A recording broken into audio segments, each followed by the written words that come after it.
Not every piece of you is malleable. Not every element of you wants to be fixed or needs to be. There are some that simply ask to be loved.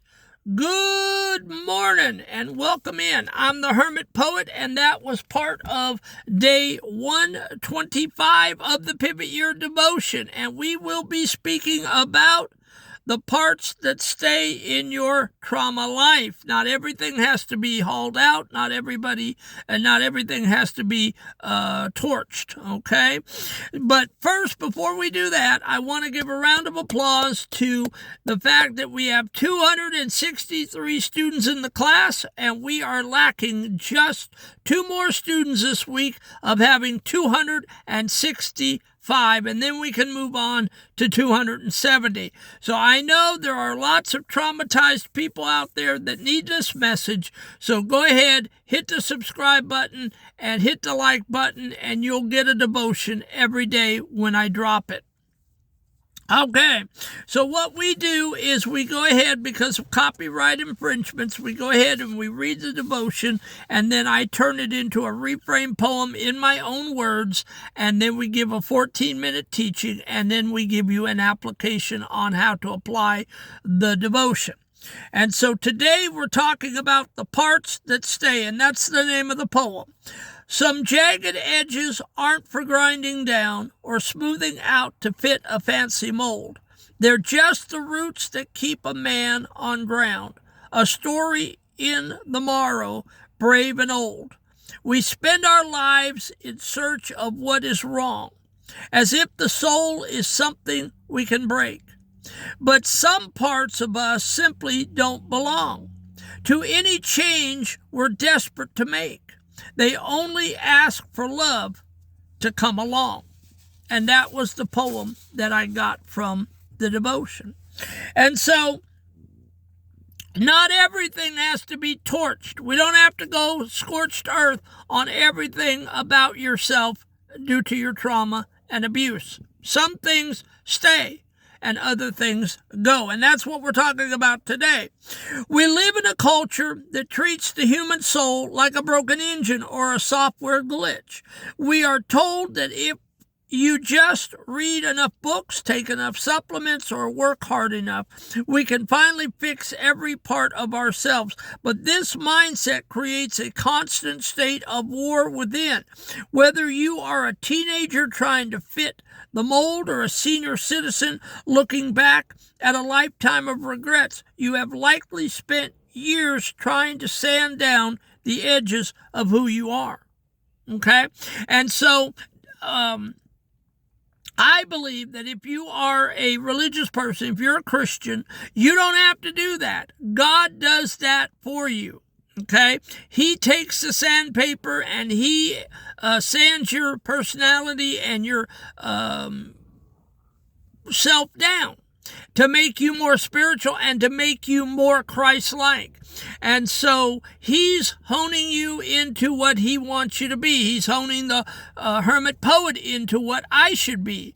Okay, a year ago, I was not fit to be up here talking to you because I was a mess. Well, God wasn't done. He had applied 50 years of sandpaper, and he was doing the final touch-up to where then in November, around my birthday, I believe I didn't hear him audibly say it, but I believe he said, listen, now is your time. You have a trauma testimony. You have trauma poetry. Now, get up there and tell people what I've done for you. Tell people what we've accomplished in your life for 50 years of trauma. And so we don't always have to be, trying to fix ourselves. It happens naturally as we get older and we calm down and we listen and we meditate, we start to change inwardly. Malleable versus immutable. Some parts of us are indeed malleable. That means we can be molded. We can change our habits, our temper, or our skills. But day 125 reminds us that not every piece of you is meant to be bent or twisted. There are core elements of your personality, your history, and your spirit that are simply there. They are the immovable objects of your internal landscape. When we try to fix something that isn't broken, but is simply us, we end up exhausted and resentful. And so I think that we try to fix parts of us that don't need to be fixed. For example, I'm a talker, have been a talker all my life. And so people have always tried to get me to shut up and dumb it down and listen more than I talk. Well, that is an innate thing that was born into me. Okay, I'm just that way. And so for me to try and stop that, and I've tried in the past, it's very frustrating and it's very hard to try to rein in something like that. Okay, and I continue to try, and I continue to try to get quieter and quieter and settle down more and more. But it is difficult to change parts of you that are innate in you. Think about a scar. You can't fix a scar. It's healed tissue. It's part of your story. Many of our internal flaws, our sensitivity, our specific brand of humor, our stubbornness, or even our trauma, aren't asking for a repairman. They are asking for a witness. They are asking for you to stop looking at them with disgust and start looking at them with compassion. To love a part of yourself doesn't mean you think it's perfect. It means you stop trying to exhume it from your soul. I've stopped. I do not try to get rid of my trauma. Okay, I feel like I've healed up since last June when I wrote that poem, and then 600 gushed out of me onto paper, and then I started up here on YouTube and TikTok. And so I believe that I am, more than 50 to 70% healed up. I ricocheted out. I mean, it was like a cannon going off, and I just leaped ahead in my trauma and abuse years and decades, and I got rid of my stinking thinking instantly almost, and the glass is now half full, and I don't wake up mad anymore. I don't wake up looking at Monday in a negative way. I look at it like I get to come to you guys every day with these devotions, and I get to minister and to help you and to try to help the hurting. And so my life, for all intents and purposes, is fixed. And I, from last June till now, have not really had another real bad experience where I want to kill myself. It just has stopped. It's dried up, and my life is now starting to heal up. So I can get up here as a man and talk to you men and say that the summer I was 12 years old, the neighbor boys that I trusted and hung out with and rode bikes, and we all grew up on the cul-de-sac together, and we all knew each other, and we were all buddies. They decided one hot California night, 2 o'clock in the morning, in a tent in my front yard, they thought it up, stumped it up. They thought it would be a great idea to jump on me, hold me down, and to bring me into my puberty, kicking and screaming from a hard hand. And I'll leave it at that. I won't go any further, but you can imagine what happened to me that night. Well, I couldn't speak of that for years. Okay, I laughed and joked and carried on and acted like my abuse, my school bullying, my sexual assault, I acted like none of that was bothering me. And I laughed it off for years. Okay, but inside of me, I was hurting and I was broken, and it was needing to come out. And now I'm fine. I can talk to you without tearing up. I can talk to you without getting mad. I can talk to you without being embarrassed. Okay? Yes, I was school bullied. Yes, I was run at flagpoles and stuck in toilets and pushed out vans. Yes, I had a stepfather for 35 years of hell.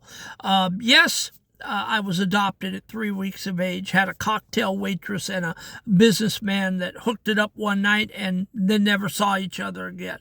So for all intents and purposes, I was born a bastard. But that's okay. Okay, everybody says, we're sorry, man, And I go, no, don't be sorry. It's okay. I'm healed up. God allowed me to go through that so that I have a testimony to get up here and speak to you folks and let you know that there is life on the other side of trauma.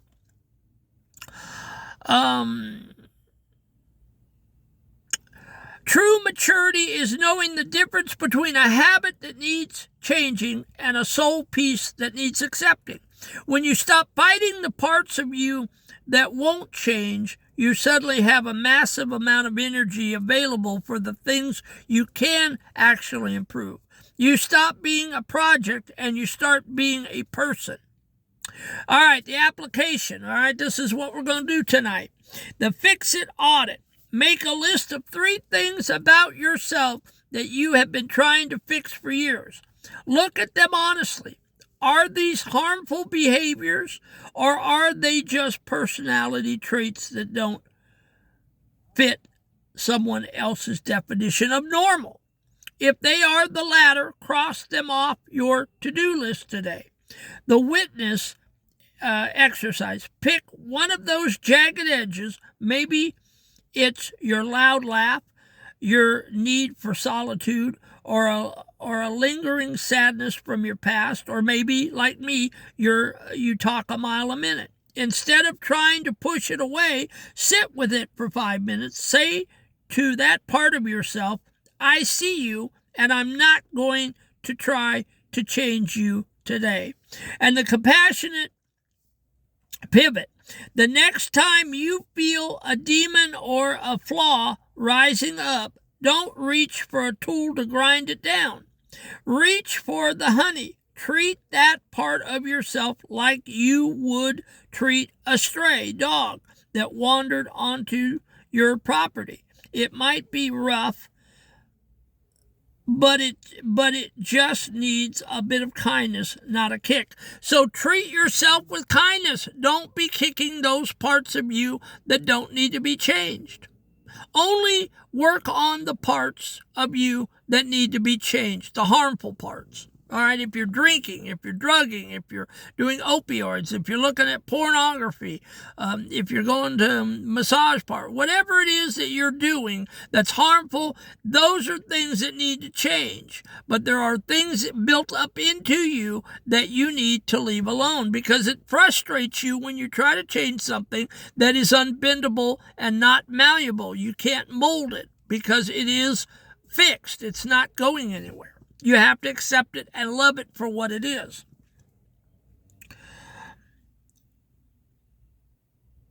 The as-is declaration. For the rest of the day, operate under the as-is policy. Tell yourself, I am currently under no obligation to be a better version of myself for the next 12 hours. I am allowing to just exist as I am. Notice how much the tension in your shoulders drop when you stop being your own harshest foreman. And before I got the gift of poetry, and before all of this happened, I was my harshest critic.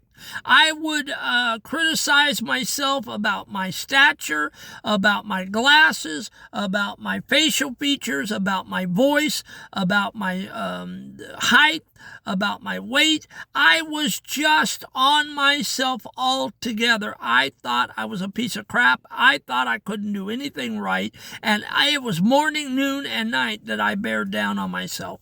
And you cannot do that and expect to heal. It will not happen. You cannot criticize yourself and try to heal at the same time. Give yourself some grace and mercy. You're not as bad as you think you are. This is the Hermit Poet telling you none of us are as bad as we picture ourselves to be. It's a lack of confidence. And once I wrote that poem, and once people started showing up to hear me on social media, and once I got 15,000 people across 5 platforms, the Hermit Poet is okay now. I'm okay getting up here. When I first got up here in November, I was scared shitless. I didn't want to do this, but AI told me to do it scared. And so I got up here and I read that first poem, and I had a negative attitude, and I thought for sure nobody could benefit from anything this old man had to say. And you know what? I couldn't have been wronger. People now are flocking to the Hermit Poet. Flocking, what I feel is flocking. It's not dog and pony flocking with, 1 million views per video, but for the Hermit Poet to have 15,000 people with eyes on me and tuning into these videos and into my TikTok channel and my YouTube channel and my Facebook pages, it is just a kick in the head to think that I'm helping people along the way. That was all of my goal to begin with. So, remember, there are parts that stay and you don't mess with them, and then there's parts of you that you do change, and you've got to know which is which. All right, guys, that's it. We are done for today, day 126. We're going to talk about the truth of the map. And that is what we're going to talk about tomorrow, the truth of the map. And so, listen, guys, you are my boots on the ground.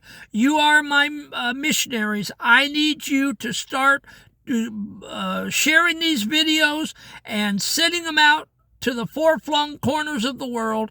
I know my algorithms. I'm in a lot of countries, and it's predominantly male, and I need you guys to bring me some more males that'll click the subscribe and like button. We are trying to do something very special with this channel. We are trying to create the biggest trauma network on YouTube for blue collar, for middle class people. No dog and pony, no twerking around, no clinical psychologists, no green screens, no microphones. This is just simply you and me in a van talking about our trauma and trying to heal up every day. All right? I love you guys, and I pray for you daily. I get up here in this van, and I pray God's richest blessings on you at night before I close my eyes. And I ask God to bring more people into my classroom, and I ask God to give you a touch, a miracle, that you get your healing and that you no longer trigger and you no longer get up on a ledge wanting to kill yourself. And so that's what it's all about. And when it ceases to be like that, this Hermit Poet hangs it up, and I go to the house and I get off this social media kick. But until then, I continue to try to rescue the people that need rescuing. Have a great day, and we will catch you tomorrow.